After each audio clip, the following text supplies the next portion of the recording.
White hair, painted face, dressed up like something from outer space.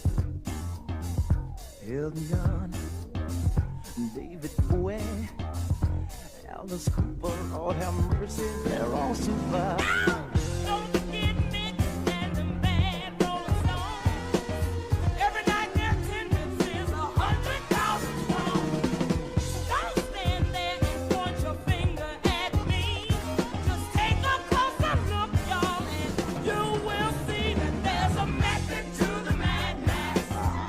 Trying to tell y'all. I would like to show why buildings are seemingly cut off at the horizon, bottom first, which the cult of scientism storytellers claim is due to the edge of a spinning ball, in complete ignorance of the fact that there are other possibilities that actually make more sense. So, first off, these shots here are taken in Ormond Beach and show a lighthouse that is 16 miles away. This lighthouse is 175 feet tall, and notice that the focal plane of the light is only 168 feet above sea level. Now, when we do the math, there should be 117 feet hidden behind the curve with a camera height of 5 feet. When you look at the shot, you can see that practically the entire lighthouse is visible behind the pier. Next we have the hotel at 17.6 miles away, and 147 feet should be hidden behind the curve. The hotel itself has 18 floors and is about 180 feet tall. And just to be conservative, we could add 20 feet above sea level, and still it is obvious that 147 feet are not missing from this 200-foot structure. Anyone who's being intellectually honest must admit that there is a problem with the story we have been sold. The numbers just don't add up. The curvature is just not there. And this brings me to my next point, which I think is the most important to understand, and that is the reason why buildings appear to be cut off at the horizon bottom first. If we again consider that our vision is based on two very important and universally accepted concepts of angular resolution, which is the fixed limit of our eyesight, and perspective, which is the system of angles of light entering our eye to create the 3D image in our brain, then we can easily calculate that it is in fact necessary that the bottom of buildings be cut off first due to angular resolution and perspective. How the angles of the light entering our eyes will create the perspective picture for us, that famous perspective drawing where everything gets smaller and disappears at the vanishing point. We know that the light enters the eye and creates the image upside down, which our brain then flips, but what is very important to notice about this process is the point of inflection, the midpoint in the eye where the slope of the light changes. I tried to show this with this crude illustration, and you will notice the horizontal midpoint in the eye where the light above reaches the inflection point.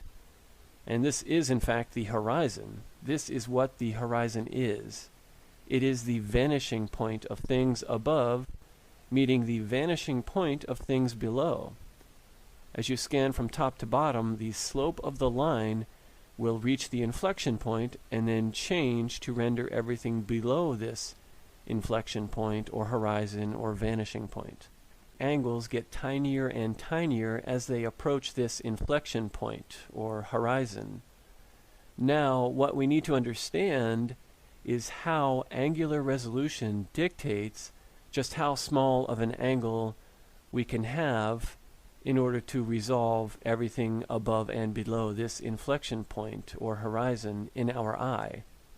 This angular resolution limit dictates how far we can see below our eye level, which is basically how much water we can see standing on the seashore.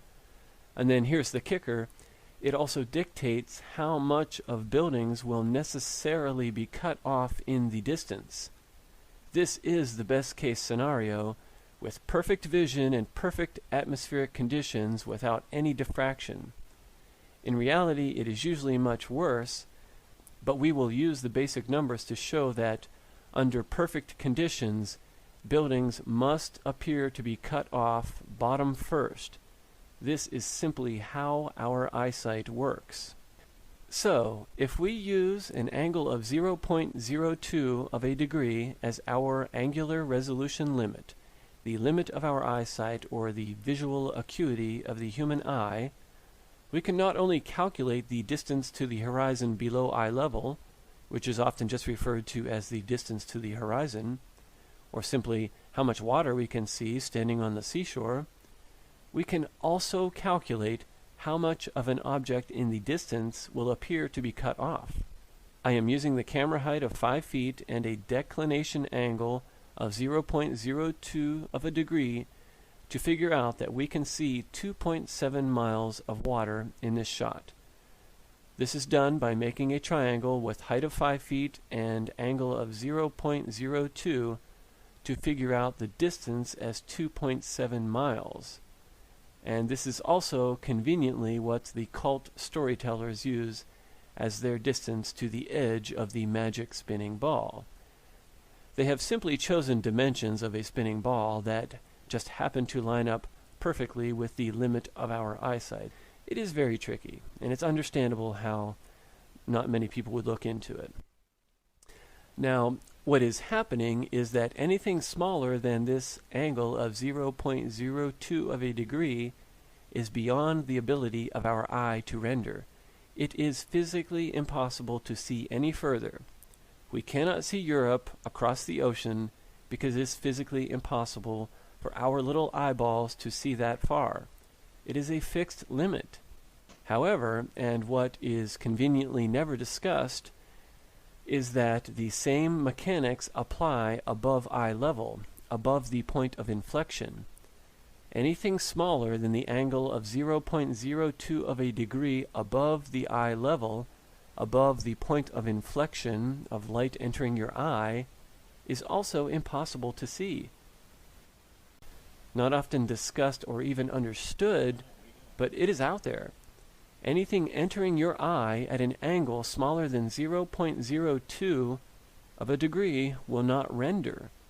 So if we take the inclination angle of 0.02 degree and the distance to the hotel of 17.6 miles, we can solve for the height of this hidden portion, or this portion that is seemingly cut off. We make a triangle with the distance of 17.6 as the base, 0.02 of a degree as angle A, and we end up with a height of 32 feet. Add 5 feet for camera height and would not be able to see 37 feet of the bottom of this building. That is a best case scenario. In reality, we are probably losing 50 feet. And the point of all of this is to demonstrate how our eyes work. The angles get smaller and smaller as they approach the point of inflection, or the vanishing point, or the horizon. The mechanics of our eyes dictate that objects above eye level, or above the horizon, will disappear bottom first as they approach the vanishing point. It is known as vanishing point for a reason. Of course, objects are going to disappear first on the edge facing the vanishing point. This is also how the sun rises and sets seemingly behind the water, but it is simply going out of our ability to see it, or coming into our mechanical ability to see it. Otherwise, it is at an angle that is just too small to reach your eye.